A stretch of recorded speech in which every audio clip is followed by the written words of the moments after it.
So there are different types of Facebook ads. Whenever you go for creating a Facebook ad, I'll just go through it in brief. So there are brand awareness ads. So in brand awareness ads, what you can do directly is that you can post a picture of your, of your clinic, and you can just place an awareness ad like Dr. Ankit Jha is a dental surgeon in this place, and if you want to get in touch with him, you can just call up on this number. So that is just for awareness.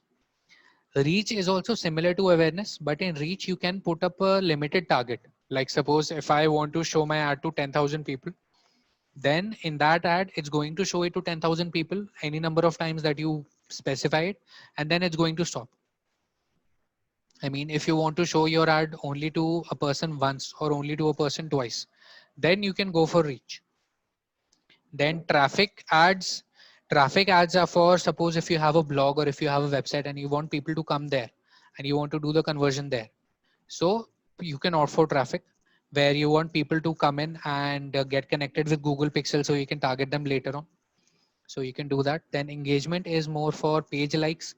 Suppose you plan an event, you have a camp and you make an event and you start boosting that.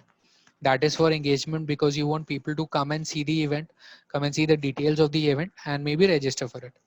App installs are not relevant for us. They are mainly for games or any other apps. Video views, suppose you have an educational video or you had a vlog about some treatment, dental treatment. So you can add that into the video views. And lead generation, I am going to be talking about this in a little more detail because that is what is extremely relevant to us. Then messages, they're not really as useful as lead generation because uh, I've just found that the number of patients that actually turn up to the clinic are more from lead generation ads than from the messaging ads.